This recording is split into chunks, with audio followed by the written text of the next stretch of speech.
Bioregionalism is our webinar series, and today with Mary Graham, we'll be looking at Indigenous perspectives on governance systems and the relationalist ethos.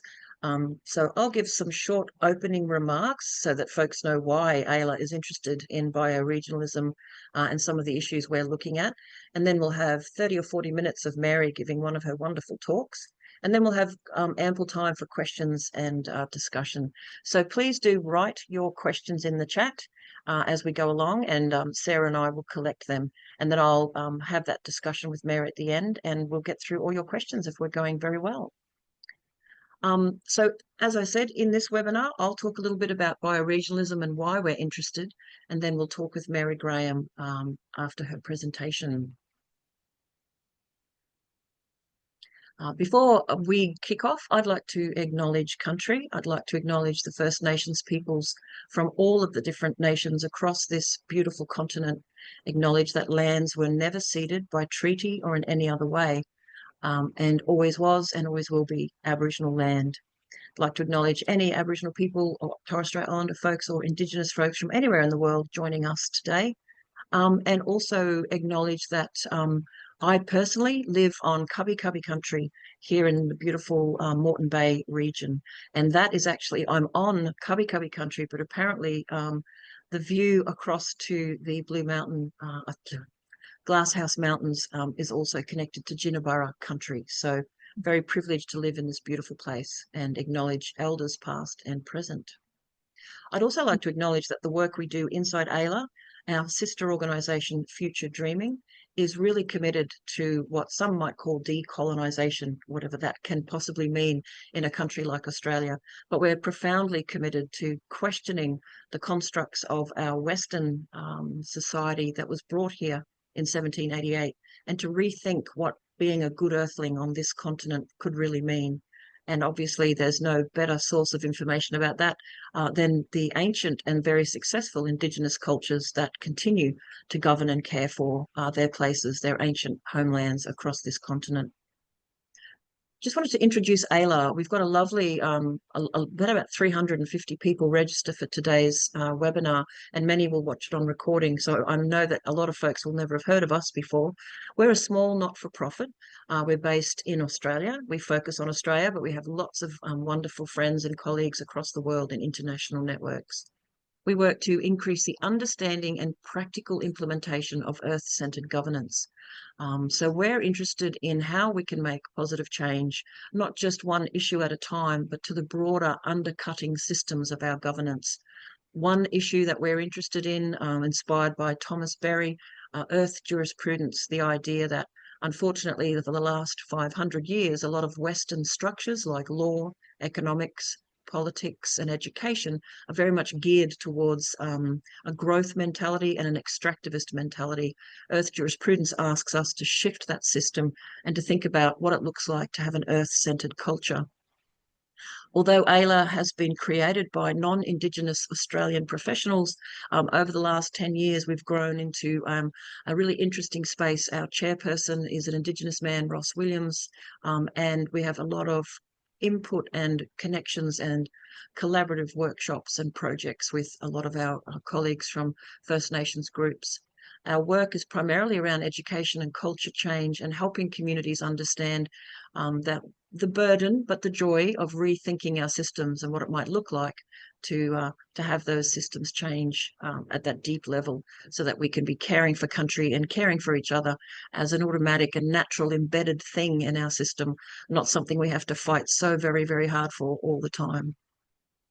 So I just want to also mention governance. We talk about governance a lot in the Australian Earth Laws Alliance, and although I like to pretend that governance is sexy, and I know Mary and I think it's very important, not everyone is as excited by that word as we are. So just a couple of slides to remind you, what are we talking about when we talk about governance? These are the rules we make to live, work and play together as human beings at every scale of human activity. This is a simple definition that I have made up myself, because I often joke, if you Google the meaning of governance, you will be overwhelmed by the number of definitions and different ways that Westerners in particular have tied themselves in knots to create fancy ways to talk about governance. But the reason I'm passionate about these rules that we make that help us as human beings work together and play together is that they are so much more than just the things we see at the top of the iceberg.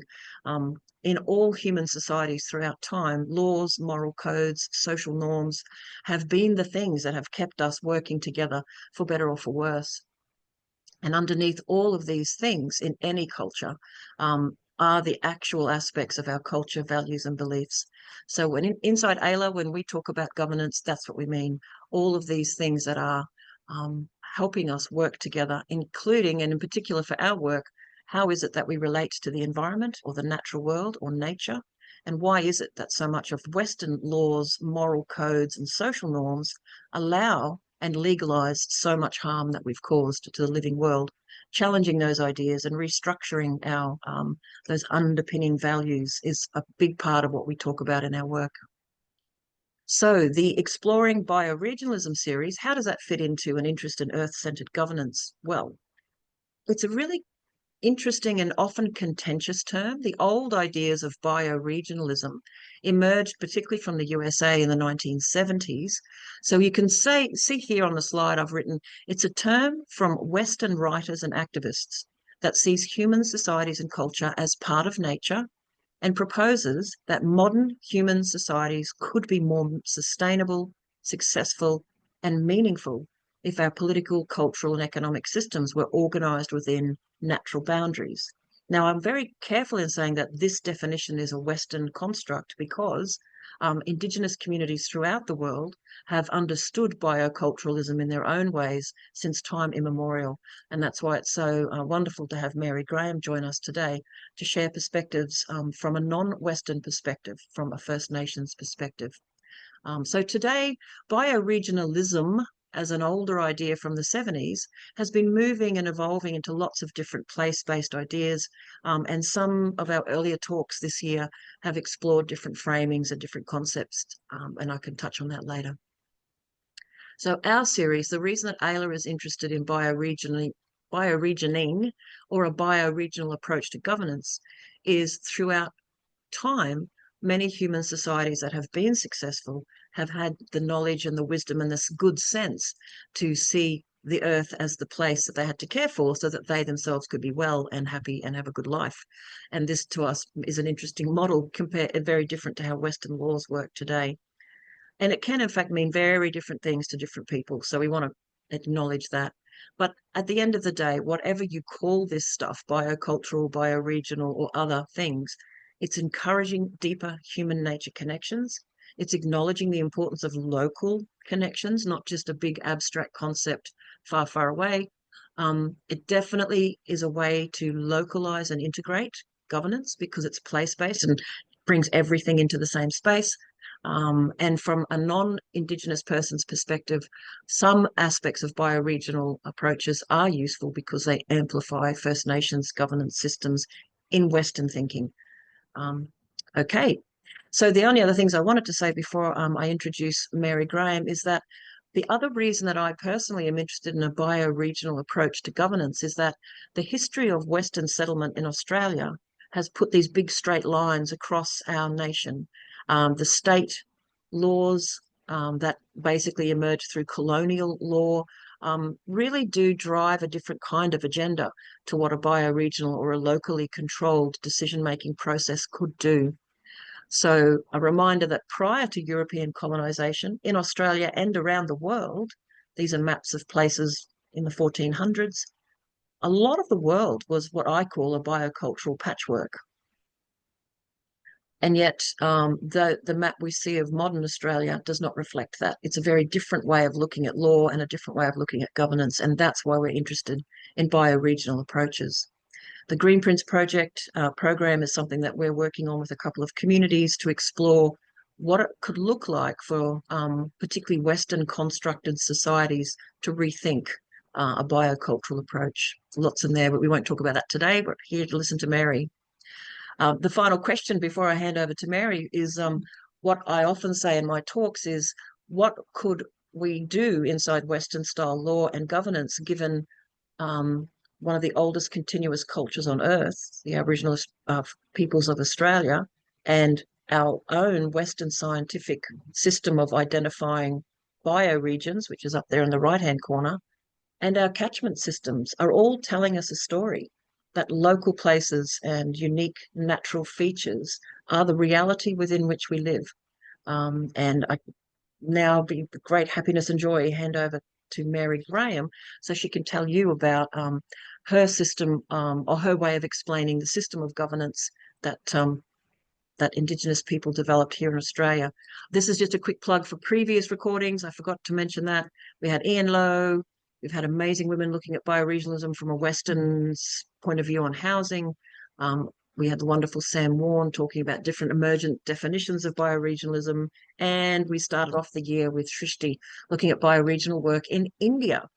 But other than that, I will stop talking at you, but it's really important to Mary and I that we contextualise the work that we're doing together, both from the AELA point of view and all of the other work that Mary does. So I will now say, welcome, Mary, and would you like to say hi to everyone? And then I'll bring up some slides for you when you're ready. Hello. So my name is Mary Graham. Just to introduce myself, from my place where I'm talking from Southport on the Gold Coast. This is my father's people's area, the Yugambeh language-speaking people, and the particular family clan group I belong with here is Combameri. And my mother's people were, Waka Waka people, 300 or 400 kilometres northwest of here, a place called, that is now called Sherbu, but which my mother knew as Baramba, actually.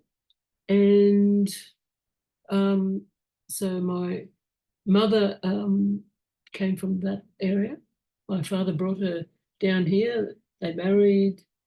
And so I've got connection, cultural, historical connection to both areas, regions. So your identity quite often is via your mother and father, of course, but especially to do with the place itself. So you are connected culturally, historically, spiritually to wherever your mother or father's ancestral lands are or were, when they're alive.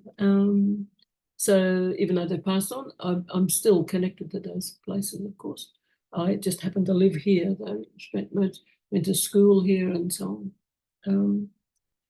So just to start off with the idea of, start off with a really, really early period of human beings, not just who Aboriginal people are, but who humans are. And so I go with the regular kind of explanation, regular scientific explanation, I guess. The African continent is the original, where the original model came from, so to speak, the human model. That is bones, form, and so on. And gradually over hundreds of thousands of years, we're talking about development, physical development, but also reflectivity or reflexivity. Has been developing for a long time too. So we're not just developing physically, but also mentally, thinking, and so on and so on. So, what was the place? Kenya. I always forget the name of the place. They found ancient bones, 500,000 years old, or 1,000,000 years old, or something like that. So all down through years and years, centuries or decades, people have gone through this development, humans. Australopithecus, a whole lot, I can't think of them all. Actually, it's about a dozen or so, ending up with becoming, I'm sorry, I'll just forget these words, the final model, anyway. The model human of being. Homo sapiens, you mean, Mary? Homo sapiens. Homo That's the sapiens, or are we Homo sapiens sapien? So good they have sapiens, to say it sapiens. twice. I can't remember. Yeah. Yes, there's a whole lot before that, but spread out over the whole world, everywhere, coming here, also coming here. But I do agree with that. That basically the land, in a scientific sense, the land itself grows human beings. It grows everything like green ants, whales, and small furry beasties, but also humans and so on. The only difference between the Aboriginal sense or meaning and science is that we'll see it like it's a sacralized, ecological, collaborative, self-regulating a stewardship system. So it's not a religion, it's not an ideology, it's not even a philosophy, but it is a philosophy in the sense of being a worldview. So I agree with that, but I agree with the other truth, the Aboriginal truth. I believe in both truths, even though they contradict each other. Aboriginal people say, no, we never came from anywhere else. We only come from this country. This is the country which, as they say, grew us up. So the land itself grows us up. And when I was quite young, I thought that was to do with generational, of course. You're born, you live, you die, and so on. But no, they meant literally it grew us up physically. And they're quite right.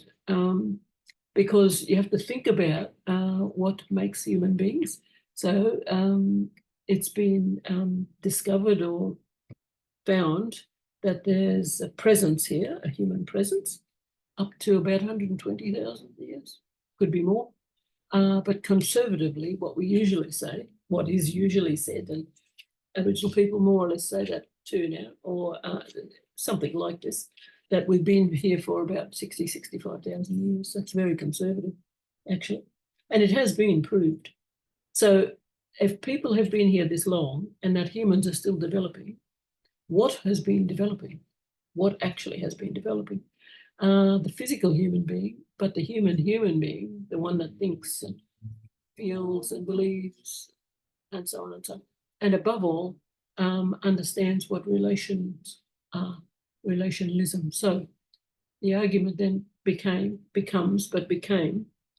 so if land has invented us, it's also still looking after us, because obviously if we weren't walking on it, we'd be floating in space. We wouldn't have anything to eat and so on and so on. So it's created us. It looks after us, food, shelter, resources, everything. It keeps looking after us. And with our growth here, but likewise in other countries where early human beings are learning things about themselves and the land, we gradually develop into people who realize the difference between all the different life forms, organisms, and so on. Who and what is everything? What is it surrounding us and so on? Some things are helping us. Some things are very scary. And we have to, predators. You have to run for your life. Natural crises like earthquakes and so on and so on. You also have to run for your life. Try and protect yourself. So two things emerge: relationalism and survivalism.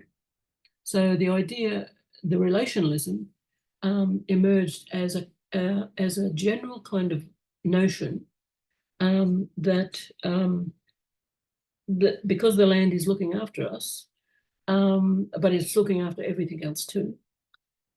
So because we have this reflectivity, we figure out that we ought to look after the very thing which is looking after us, which is common sense, actually. It's a common sense insurance kind of thing, but and spiritual at the same time. If you can imagine spiritual insurance kind of thing, this is what it's a bit like. So the thing that's looking after us, we are obliged to look after it. So that's why that that general, very short, explanation about the sacralized, and remember that science kind of cuts out the sacralized part, sacred, sacralized, and so on, spiritual. So sacralized, ecological, collaborative, self-regulating. This is a map here, self-regulating stewardship system. That's the only quickest way that you can really describe it, really. So we've worked out things as in our relations, our connections with other beings, basically. And we have to look after what we're walking on and what invented us. Because yes, this thing that we're walking on and feeds us and so on, it's looking after us. So at the very least we can do is to look after it and not buggerize around with it, basically. In other words, the most basic ways, like don't overfish various places, don't overhunt something, don't become really, and above all, don't what do you call it? Fight over it, compete. Don't have competitiveness. Have the relationalist idea of collaboration. Now, not necessarily for spiritual, moral, authority, moral, spiritual ideas, but because it's rational, it's efficient, and it's logical to do that. So what you're looking at map here it's a map of languages, that's quite right, but what it actually is a map of governance systems. And regionalism, like Michelle talks about regional bioregionalism, well, that is part of it. That is the kind of underlying thing of it. But as far as human ordering, a friend of mine made this remark, which I always quite like. Aboriginal systems a long-term experiment in human order making. So they're so old, they probably invented governance, actually, because what you're looking at is a governance system, actually. So all of these places are regions. Some are very big, as you can see. Some are very small, tiny, but they're all regions. And those regions invented or brought up or threw up, if you like, humans, along with all these other beings, humans. And when that was realized, then people realized also at the same time, at the same moment, that land where they're on created them. And so that's how a relationist connection, generally described as the law, LAWRE, emerges. So our idea of this governance, human order making, relates to, above all, looking after the land. That's the first step. And then using that as a guideline, a blueprint for the kind of social, political, spiritual, cultural value system, basically, the governance system of the whole country. And why it's important to talk about just regionalism itself, that is what is related to the idea of the governance system. So people stay in their regions.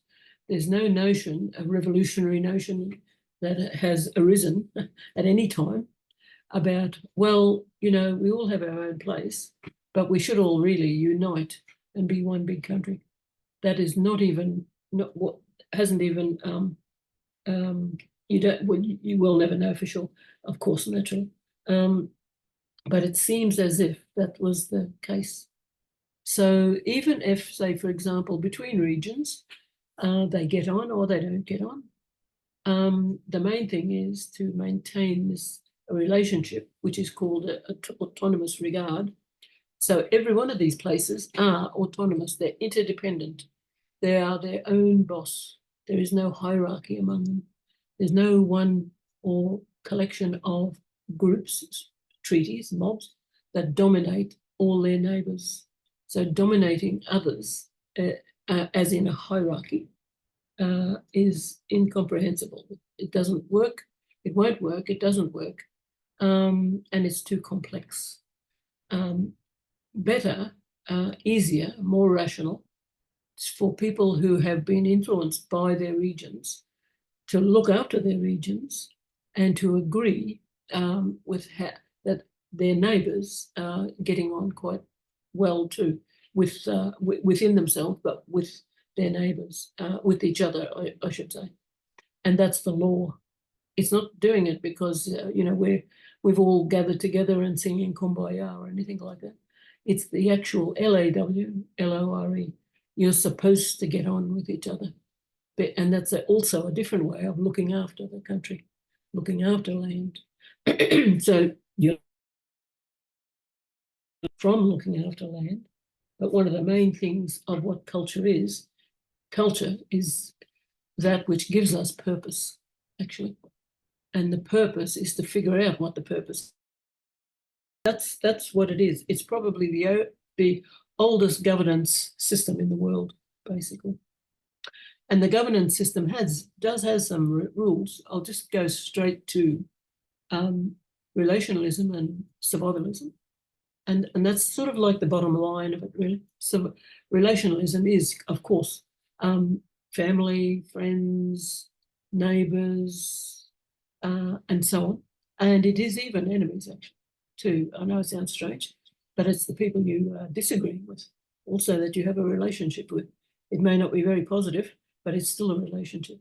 And some of it is worked in to be like traditional enemies. If it goes on and on, it comes into that category of being traditional enemies. And many cultures around the world have exactly the same thing of, you know, traditional enemies over hundreds, centuries, or thousands of years and so on. So those three things, relationalism, autonomy, balance, place, and ethics. Ethics as in the law, LAW. So we're all autonomous beings, all of us. Women are definitely autonomous beings. They are their own boss. So the Aboriginal governance system, won't go into it too much in this sense, but it's a gender-balanced governance system. Women, like I'll put it in a different way I've just been writing about or thinking about and writing. Aboriginal people say, in the modern sense, to do with fighting back against colonialism, we are owners and runners of country. The old system of saying, or wording, of we are owned by the country, you know, it had its place, and essentially it's still the same. But in political terms, we are owners and runners of country. The whole country is an Aboriginal country, you know, basically. But women, in a general way, people might disagree with this, but women themselves, all women, they are owners and runners of societies. So they're supposed to be there running societies along with men, not second-class citizens, not bought and sold, not one or two steps behind or below or anything like that. Men and women together in balance should run society, because that was and still is to a great extent. There are colonial, from the cause of colonialism really, it's basically turned our old system upside down, and we're trying to retrieve a whole lot of things, and you know, all of that. I won't go into it. But the main thing that holds things up for us, developing our way out of problems that are laid on us, is for us to run our own affairs. And every which way we turn, that's blocked. Just like recently with the voice and things, it is completely blocked all the time. So eventually, when we get to run our own affairs, via, according to our own terms of reference, things will start to look up. So autonomy, the system between us is autonomous regard. And that's even with people, not necessarily only with people you like, your neighbours or whatever, but it's people you don't like. So autonomous regard is your understanding of the interest that the other person, whatever the other is, has an interest in existence, in life, but just in existence itself. So balance, balance is like that gender balance governance system, but it's also about power and authority. Most old cultures, ancient ones, and still now today, they conflate power and authority. It's put together like that. If you have power, then that gives you the authority to run your population, your people's country, how you like, actually. What Aboriginal people did, they did something quite clever, actually. They separated power and authority on the same level, not too far away, but have authority as a group of knowledgeable people, because you want sensible people to run a society, don't you? You know, it's just logical, isn't it? You want that. You don't want mongrels, people who have got their only thinking for themselves and violent and threatening and all that kind of stuff. Well, you have those sort of people, but the great strength of those kind of people is that they constrain themselves from trying to control the natural force energy of all the people. Whitefellas used to have an old protest saying, "Power to the people." It's a first cousin to the workers of the world unite. Because the workers, all kinds of people who do things, going way back, slaves, serfs, workers, and so on, they're the biggest population of any people, biggest population. A narrower population in the middle of the, what would you say, basically the bureaucrats, really, that sort of thing, the servants, and then up the top, a very small population, which is always guarded by their own guards, armies and so on, because that's the reason for having armies, is really not to fight an enemy out there, but to protect the top from this massive population below. That's what having an army and guards are for, really. Yes, so balance between power and authority. And power must never be taken away from the people, not ever. Democracy is supposed to do it, but you see the kind of democracies that there are. Hundreds, maybe 1 million or so people living in a terrible poverty, bad health. It'll never change. And that's about, you ask those people what they think of democracy. You'd be surprised at the answer, or maybe not surprised, So balance, place. Everybody knows that old saying, I think, therefore I am. The Aboriginal version of it is, I am located, therefore I am. All meaning comes out of a place via your mother's people's place, and your father's people's place. Even if it's changed a lot, but the original of that. And then the last thing is the ethics, of course, which is the law, basically. The way you're supposed to conduct oneself as like individuals, groups, families, everybody, neighbours, and so on. What's the other thing? Oh, survivalism. There is survivalism essential. So there's two kinds of ways of looking at it: relationalism and relationalist ethos. An ethos is the philosophy of going for that kind of a system. Just imagine, what's his name in the Bible? The Good Samaritan. The Samaritan, he did the right thing straight away. He saved this person from being attacked by robbers or something like that it was. So he does the right thing. But just imagine having a relationalist ethos that says that's the correct thing to do, correct conduct for all time. That's what you're supposed to do. Not just talk about it and have a theory about it, write books about it, but actually doing it. So doing what the thesis says, and so on and so on. So that's what that is. So they're two different things. And survivalism is like this. There's survivalism and a survivalist ethos. Survivalism is being careful when you cross the road, you don't get hit by a bus, basically. So go by the rules, look left and right and so on and so on. Watch what you eat, whether it's go out picking berries or go to some restaurant that you don't know much about. All kinds of things like basic relationalism every day. Small scale, middle scale, large scale, whether it's a man-made or natural crises of some sort. But a survivalist ethos is the philosophy of life that comes from a harrowing crisis sort of situation, personal. You've had an accident, car accident, you know. And the ethos that arises might be, well, the whole world is against me. You know, the whole world, you've got to be very careful, and you've got to be suspicious about everybody. They are potential enemies. So you arm yourself psychologically, physically, militarily, of course. That country, won't name names, the country with 800 military bases around the world, you could say is an extreme survivalist ethos. That's a survivalist ethos gone mad, actually. So an ethos is a psychological state of being. You are a discrete entity, a conscious isolate, alone in the world. And you're not really alone in the world in the Aboriginal sense. You can't be. It's too many, you know, you have too many relatives and so on and so on. But the whole world is there, and you've got ancestors. We've all got ancestors, thousands of them. It doesn't matter if some of them are kind of dodgy, you know, but each one of us has lots and lots of ancestors. You're never alone, you know.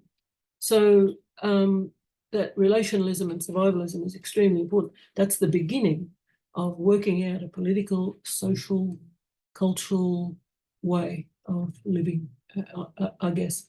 And why, as I said, why keeping to the idea of regions, it's they're small, and you get to know what the actual land is. The land full of, you know, other life forms and so on. You won't find koala bears, bawbies in Yugambeh language. You won't find that in Central Desert. You only find it here or in various other places like the Gold Coast. You know, that certain places and other places and so on. So it's all different. It's got to be different because of this, you know, the form of the environment and so on. Another way of looking at it, you can look at it in different terms. There's a modern term in international relations called the multipolarity. So multipolarity, more and more people are looking at that as the future, basically. So unipolarity, empires. Empires have, some people can disagree with this, but empires are past their use-by date. They're gradually going because it just doesn't work on a global level anymore. Might have worked in some regions, like the Roman Empire, the China's dynasties and so on, but whatever, but it isn't. It doesn't work now. You cannot have, now requires, modern times requires a multipolarity. Multipolarity where every country's sovereignty is respected, you know, really, and nobody goes and invades anybody else. And the essential thing about this regionalism is that you might not get on with your neighbour. You may hate each other, but and that's all right. Even that's all right. Occasionally fighting, but you can't invade him. You cannot invade. It's unheard of. There's no word as far as we know, there's no word for invade or invasion in Aboriginal languages. None at all. Just imagine that, because it's a great island continent that's never been invaded for the practical reasons. That's why it's not in the language. You know, not because they hate the idea of invasion. It's simply not even thought of as a thing. It wasn't even a thing. You know, you just couldn't do it. So because you're invading somebody else's mother, basically, you know, or somebody else's ancestors and so on. So don't think of all of this as a kind of moral thing. It isn't. It really, because this is the other thing. The old system, there's no God. There's no such thing as a spirit figure that rules everything. There's no hierarchy in a place called heaven, because there isn't a heaven or a hell. Heaven and hell exist on earth. They're right here, right now, over there in a place called Gaza. That's hell, you know, and various other places around the world, of course. You know, there's no realm of it in Aboriginal thinking. Nothing like that at all. There's only one world, this world, So got to figure out things from this point, from a grounding point. And it all comes back to this thing of conduct, not even a belief thing in virtue, peace and love and all that kind of stuff, or wisdom or anything like that. I often think that that word wisdom, I tend to generalize a lot, as you know, as you realize. But wisdom to me is you have experience and then you wise up, you just wise up. You learn things and so on and so on. And that's it. So it might last a while, it might last very short time and so on. But all that. What else? Well, logic too. We don't have a logic like Aristotelian logic. If anybody's done logic in high school or university, when I was going to high school, we did only a bit of logic, if you can have a bit of logic, that's such a thing. But we learned a little bit about that. So it's not Aristotle, the original person, of course, the Greek philosopher, who eventually turned the whole of Europe into that logic. And of course, eventually, Europe and other countries discovered other countries had their own logic, actually. And eventually they discovered that we, of course, have our own logic. And our logic is, again, looking at that map. So it comes to, essentially, without going through it all, multiple places, multiple dreaming stories, which is the great creative sacred narratives of all of these places. A genesis, if you like, hundreds of genesis, not one big country and one big genesis. No, nothing at all. There's hundreds of them. So multiple laws that's related to dreamings, LAW, multiple laws, multiple truths. No, what's that word? A definite, like a religious idea of a truth. Ideology? No. There is no other truth but one truth, this truth. And so heresy and orthodoxy? Orthodoxy? No, although I don't mind orthodoxy, but orthodox kind of thing.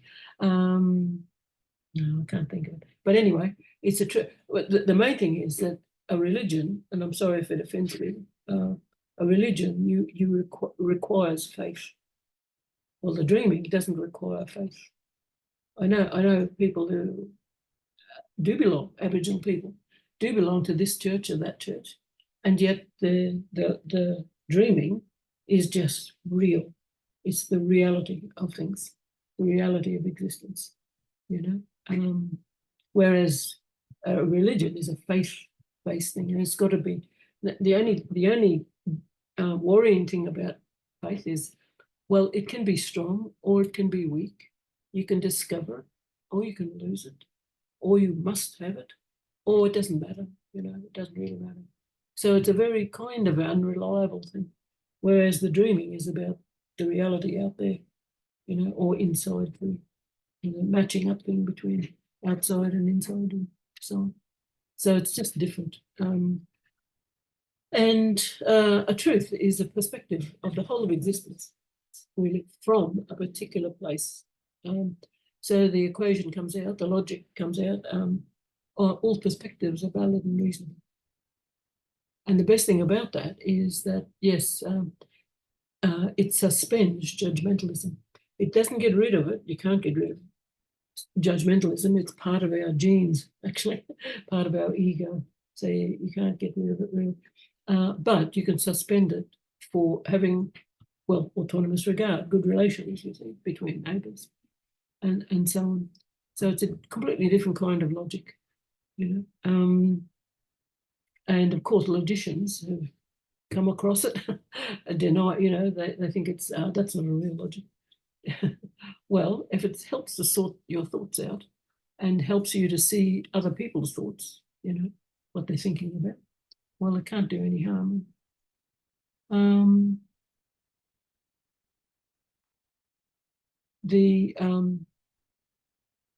To do with really, what was I going to say about technology, actually? That's the last remaining area of not only racist insults, of course. I haven't heard one for a long time now, especially the old favourite. Aboriginal people are so backward, so primitive, they didn't even discover the wheel, you know, and that's the odd thing. If they'd have been half smart, those people who make remarks like that, and actually gone into a library, you know, and found out that there's other cultures in the world who also didn't have wheels, you know, that's what they might have found that out, you know, but no. So it from our perspective, it starts a long, long time ago. The best stories. So agriculture has been around for quite a while, but big agriculture, large scale, is developed 10, 12,000, 14,000 years ago, something like that. I'm not quite sure. So before that, there was agriculture for a very long time, and easily manageable, easily, you know, done, although hard, of course, very hard. People had to be, you know, all slavery and all kinds of things, you know, being there. And then the idea of very large-scale rivers, when they flood, they bring down lots of silt, brought down lots of silt everywhere. Famous old cultures, the Great Yellow River in India, I guess the Ganges, I'm not quite sure, the Danube in Europe, the Nile, of course, the famous Nile, Amazon, Mississippi, huge mother rivers. Nothing like that here. Not a big mother river that floods and brings all this down, you know. So you can have large-scale agriculture. Large-scale agriculture takes off, and great wealth and power comes with it. And unfortunately, people enter into competition over all of this, competition for managing and owning lands here and there, you know. And of course, what happens then, it's almost a natural thing of competitiveness starts. Who will control or, you know, run these different valuable profit-making places, you know. Now, but that's where essentially large-scale agriculture brings in vehicles with wheels, which is where wheels could be very useful, and these carts can be used for all sorts of things. But the main thing is collecting, gathering up crops, taking them to a particular place, a central place where they're sorted, counted, and recorded. And of course, as people know, that's where writing starts. They're recording basic things like this, the collection of crops and so on and so on, and other things, of course. So writing starts, as most people know, or maybe not know, in those ancient places, like the Middle East, India, and China. That's where writing starts. And Europe invents printing, but not the actual writing. You know? And of course, all that doesn't happen here. All of that doesn't happen here. We do have our own different kinds of agriculture. There is in some places. You read those famous books.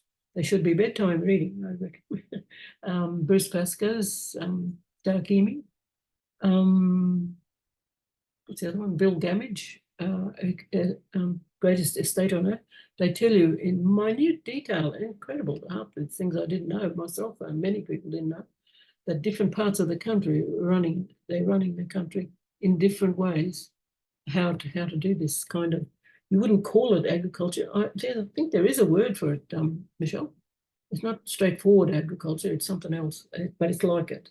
It's how people just worked out how to get this, do this.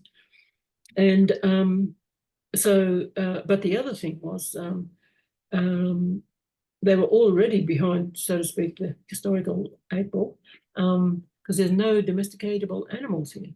That's what you really needed, domesticatable animals. So in this old country, no horses, no cattle. The first time people had drank milk, cow's milk, was when whitefellas came here.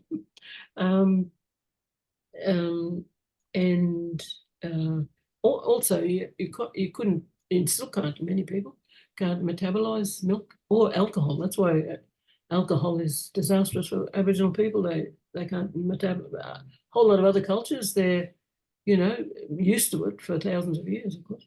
So no buffalo, I think Asian buffalo was used in agriculture too. And of course, no camels, no elephants used for work, and no transhumance animals. So no deer, the great Sami people in the cold north, the first whitefellas, apparently it's been proved by anthropologists. I mean, the Sami have been saying it all the time, they're Aboriginal people, they're white Aboriginal people. And now they admit it, anthropologists. But yeah, they've been herding deer for thousands of years. So no deer here, no sheep, no goats, no pigs, no alpacas or llamas like the Latin American native peoples there. They worked them into things to do, business, almost like an industry. All of those things, not one thing like that is here. So we couldn't have done it anyway. We would have had to enslave people, literally. And of course, that wasn't in the cards of being an autonomous being. can't do that to other people. Yeah, so a completely different way of running the country, basically. Yeah. I don't know if people want to ask questions at this stage. Yeah, thank you, Mary. Yes, there's some wonderful, always so wonderful to hear you speak about these different governance systems. And perhaps we could start with, I know that questions will come in as people ponder and think about what you've been talking about, but if we reflect on the bioregional or the kind of place-based governance system that Aboriginal people had, I do recall, and I wonder if you could talk a bit about it, you mentioned a story where some very old fibres or hair from an Aboriginal person in South Australia was DNA tested, and they've proven, is this correct, that not only have Aboriginal people lived in Australia for 60, 70, 80,000 years, but some people moved into bioregion, into places, stayed there, and then their children moved to places, and they've just stayed in the same bioregions for 50,000 years plus. I mean, that is a bioregionalism in Western terms of remarkable length, isn't it? Can you elaborate on that? Or? Oh, yeah, well, the Adelaide Museum, if people are from Adelaide, it's a very old place, very old. And I don't know when, I really must get that down, when that was. It wasn't recent, it wasn't very, very old. It might have been found a hair strand, a human hair strand. It's a miracle that it's even lasted, But part of the reason why was whoever found it, kept it, put it in the museum, and then they promptly lost it in the museum, would you believe? Which is probably the best thing that protected it. Because a decade or so ago, it was discovered again, this one strand of hair in some kind of container, probably. But then they found this, this is a wonderful opportunity to use up-to-date, very modern dating testing methods, And they did, and they found it's about 60, 65,000 years. And further, they thought, what a wonderful opportunity to compare it to the local people, the local Aboriginal people who from the place, not the visitors or people who came there. And testing it found it's the same DNA, that old. So then in all that time, they have never moved. They just lived there. And you can imagine that after a while, you do realize the difference between all these distinctions of different life forms, organisms, and so on. And we're humans because we've got this, reflectivity, figuring things out, learning stuff, realizing things, and so on and so on. And they've just been, it's not that they stayed in one place forever. They traveled, they would have traveled. And it is lots of stories about people traveling through someone else's country. Yeah, yeah. And and so the idea of our own governance, inventing governance. So if we invented, and that's true, and it more or less looks like that, inventing governance, well, we probably invented diplomacy too, because you can't have governance without diplomacy, can you?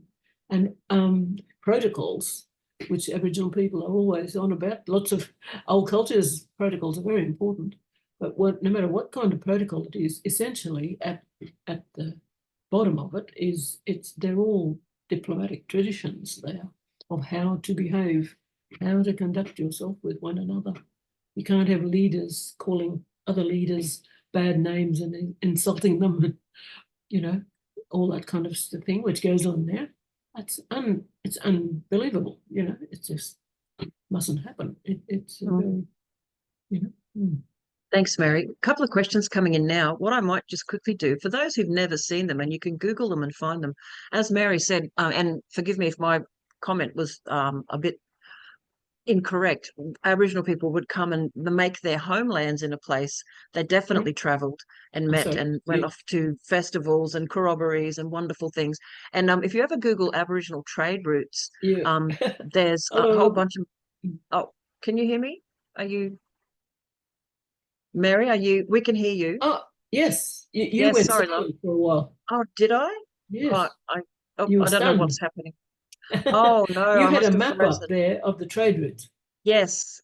And now for some reason, Vistaprint just popped up. Sorry for that.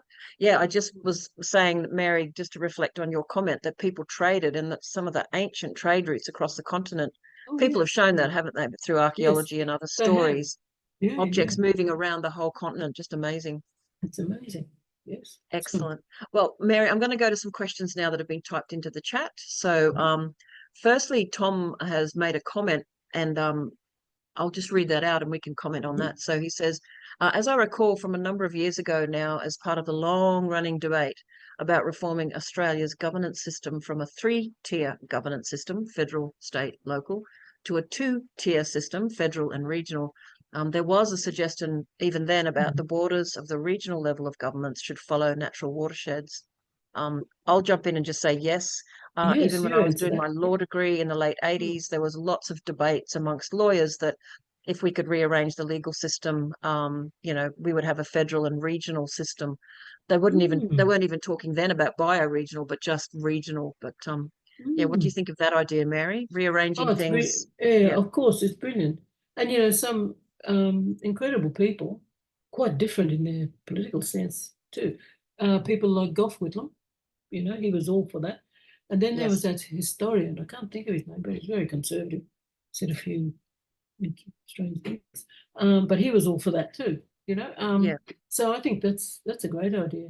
And it fits like a glove for Aboriginal systems to the local government. In fact, we're working on, we are working together, Michelle, and with our lot here, about the idea of trying to look at citizenship, like local government citizenship, and somehow bringing into citizenship the idea of stewardship, putting stewardship somewhere in it. I don't know how it would work, because when you look at the rights and responsibilities of citizens, it's virtually empty. There's hardly anything there. There's nothing that is required of citizens apart from, don't upset things.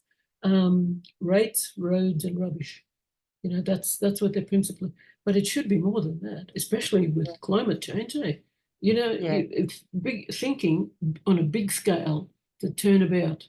Do you know what I mean? So something like that, like stewardship of looking after the country, very important. And while they're doing this, big changes, if it's ever possible, change the education system so that school kids, Australian school kids, they have to learn more about the environment.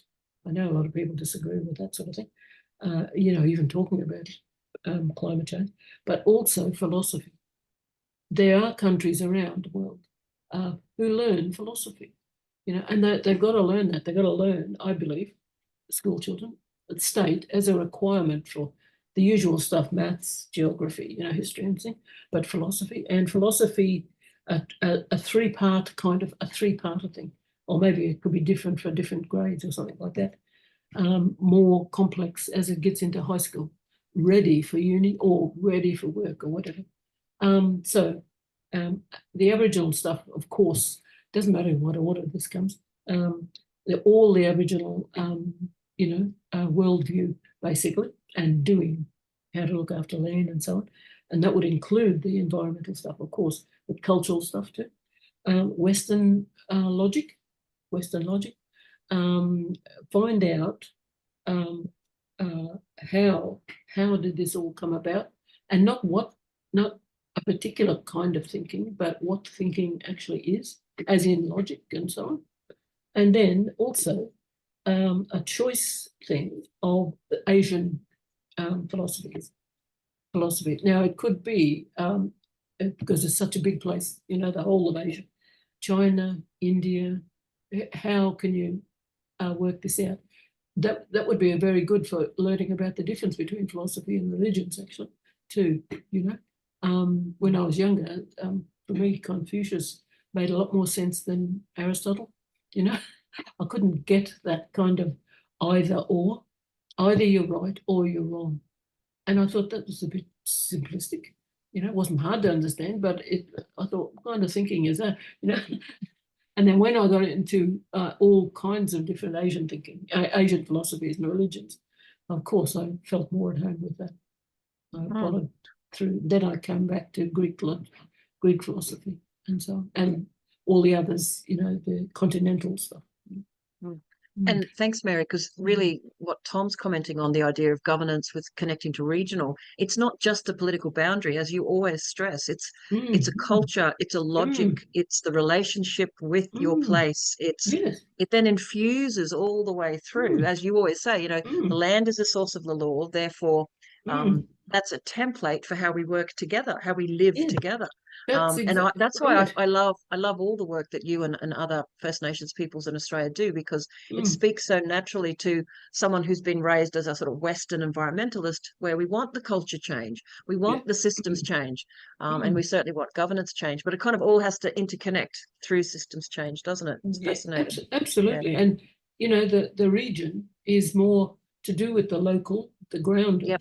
You know, otherwise, when you start looking at a whole thing, the whole country, we should be more united. That's when the fight starts. You know, who is going to run this large place? Do you know what I mean? And quite simply, humans everywhere, they just actually can't see very far. You know, you can see your region. It's not that they're blind, but you know what's happening across the other side of the country, and so on. And part of the reason why people are horrible to say, but a bit indifferent to things going on in other countries, though, too. You know, that comes into this sort of thing.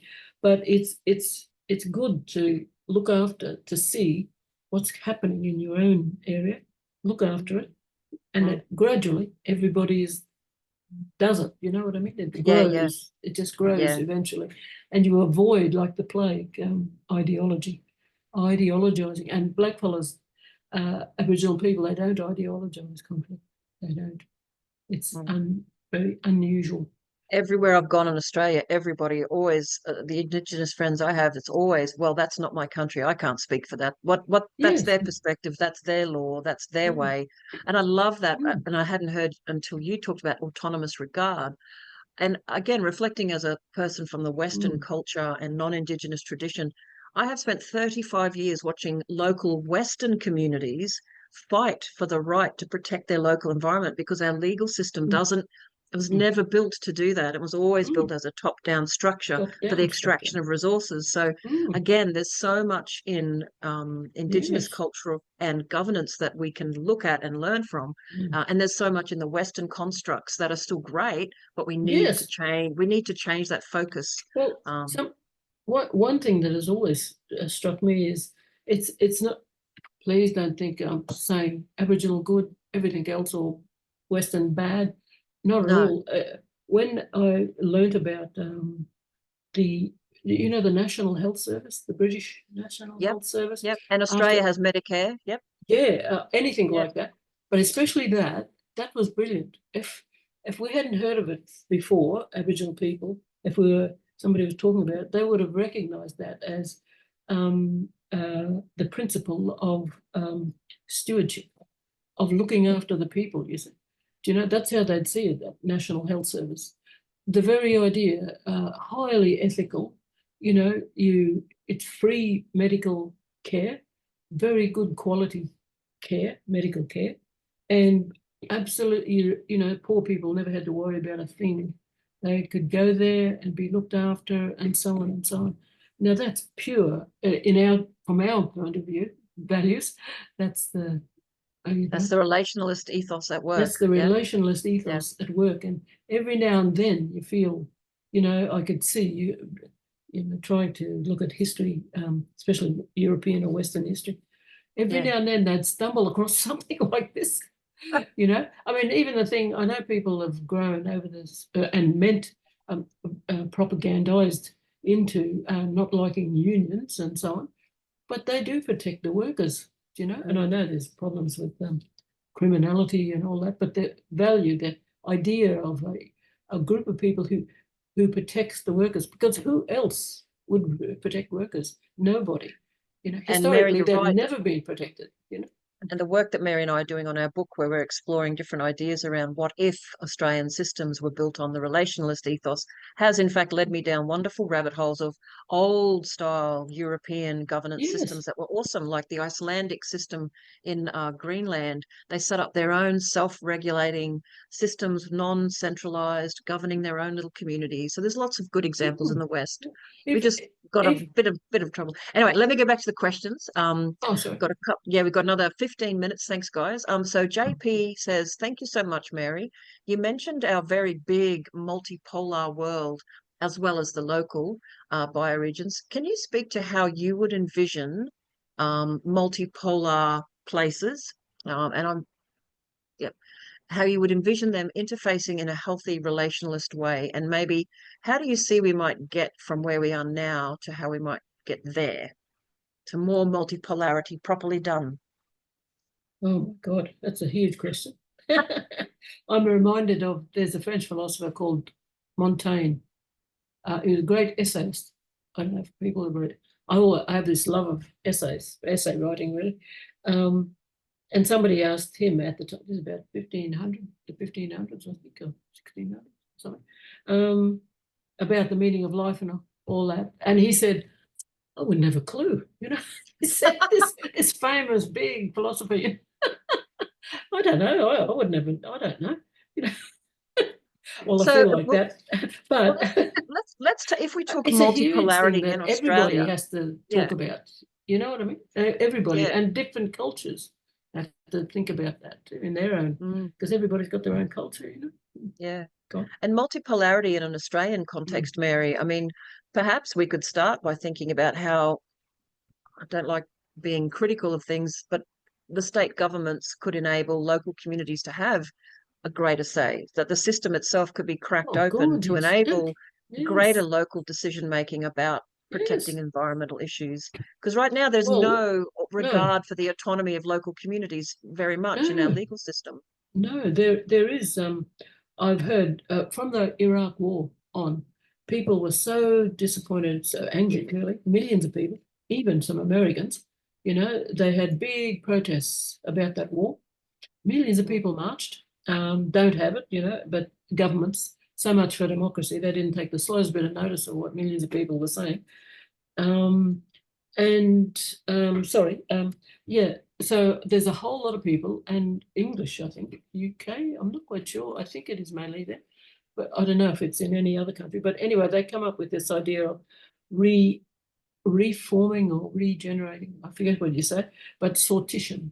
It's a Greek word to do with people's assemblies, grounded, randomly selected people, and not run by experts either, or any kind of politician, and they get together, people's assemblies, citizens' assemblies, and so on, and they look at policy.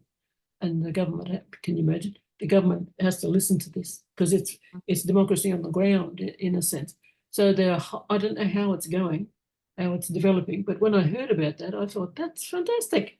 It's a bit like our own old system. They're not Democrats, Aboriginal people, I have to say. But what's that other word? You just meet together. I just thought of it then before. You just meet like this assembly, Yeah. consensus, not voting, consensus decision making. So a whole group of people, no putting your hands up and all that kind of stuff.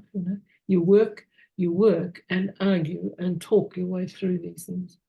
Even though it's sometimes things are urgent, but that sort of system has to be worked out. That's the only thing to bring people into running their own societies. How do you do that? Run the land and run their own societies. Yeah. I don't know. And I don't know how you started.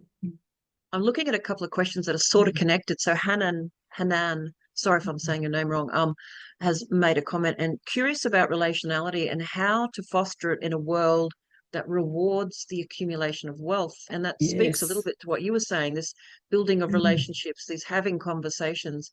And someone else has also asked a similar tone of question, which is, how do we do this? How do we get into more of the mode of relationality? Anne Brown, where are you? What were you saying? What was her message there? I'm just going into it at the moment, Mary, because there's a lot of people are commenting on each other's comments. Oh, of course. Sarah is saving the questions in a discussion. Hang on, let me just find it. So I will find it, Mary. Yeah, I'll come back to it. I'll grab a couple more questions. You put a hand up? Yeah, we've got 100 people on. I can't let everyone have a yarn. Right, yes, sorry. Yeah, it gets a bit crazy. But another time. Hey, Mary, Mark. I'm sorry. No, you're right. You go. Sorry, I just had to comment on this. I read in the paper. I had to read it 3 or 4 times. Australia has decided to go against what America wants, and actually be on the side or support Palestinian. I forget the wording now, but support the Palestinian. Yes, I was shocked by that too. You were, yeah. I was just amazed. I thought there should be more of that. Of that. Well, for a start, there shouldn't be a hegemon. That's what I mean by the use by date of empires. Don't even go there. It won't work. Got to think up a different system, as we're talking about here.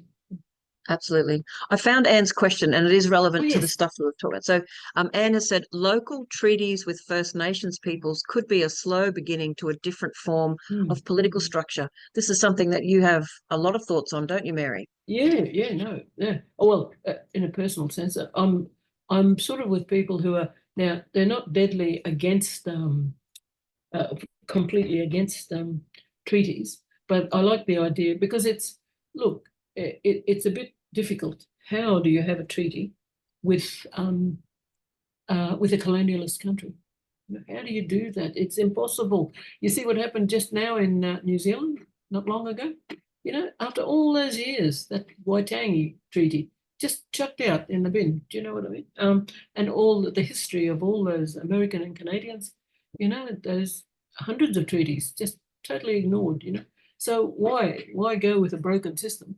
Whereas a grounded kind of system of having general agreements, whatever you call it, general sort of agreements, but it's a doing thing.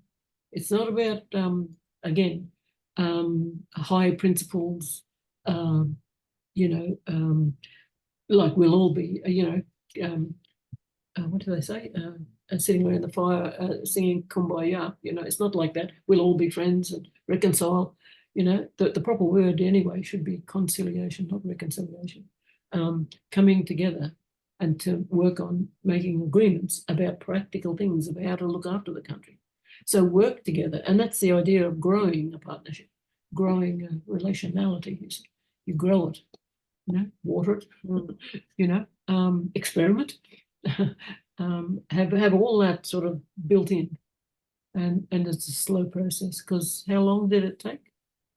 From 10,000 years ago. 10,000 years ago, they were fighting over the resources, fighting and going to war over resources, and now they're still fighting over resources.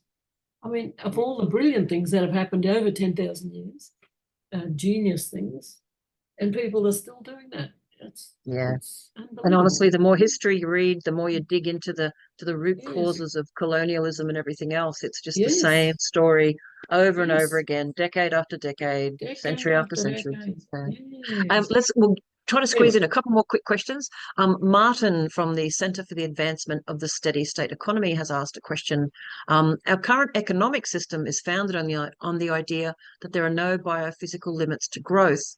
Do you have any tips on how we can change that understanding to encourage living within the carrying capacity of our land? So this really comes back to that realistic approach. Yeah, that's doesn't right. it? You answer that. I mean, because economics, that's not going to go. And that brings into mind about the state, doesn't it?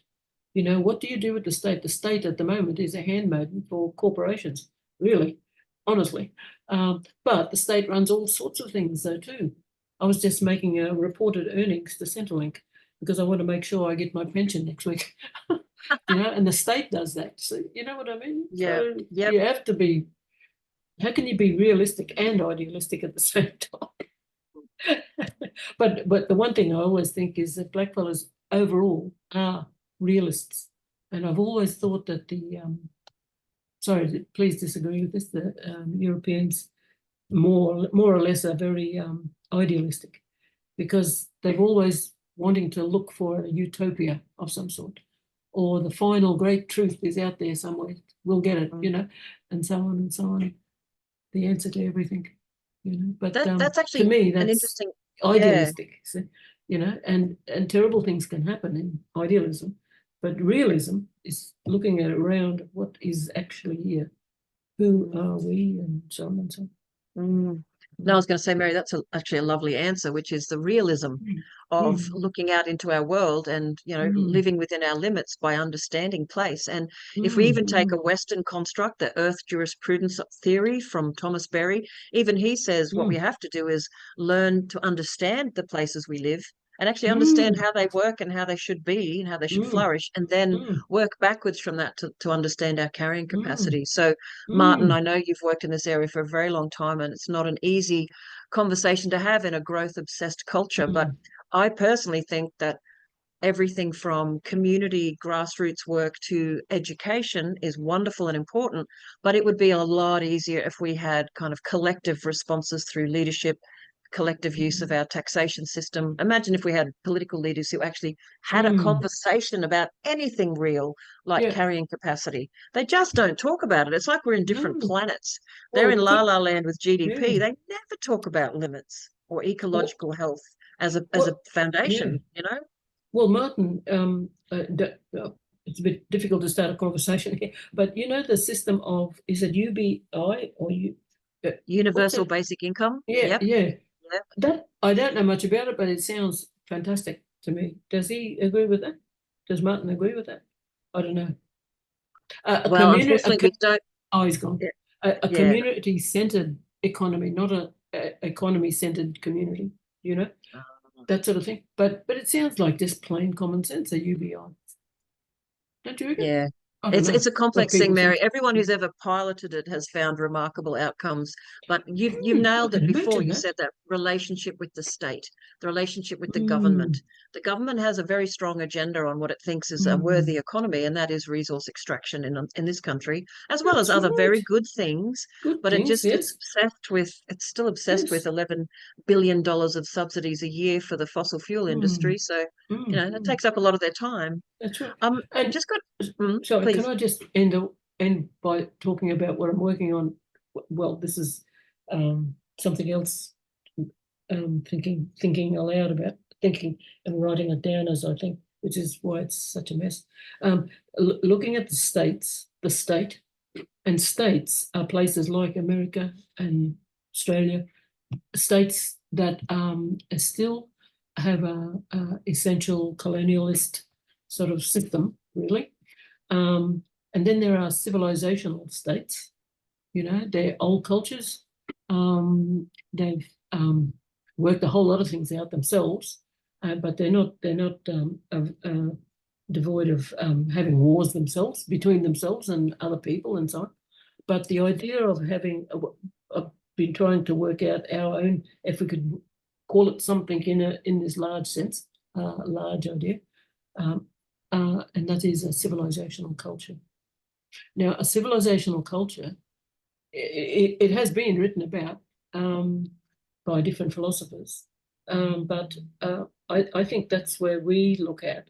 So a culture is what you are, who you are, what you are, but a civilization is what you do. You know what I mean?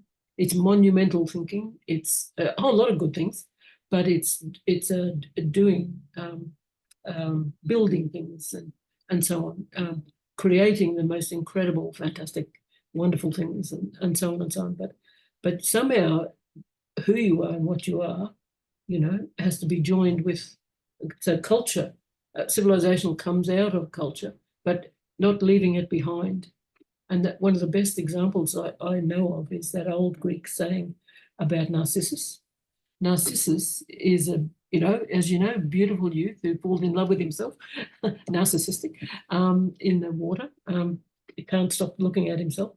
But behind there is his, what I recognize, what I thought of as realised was his spirit.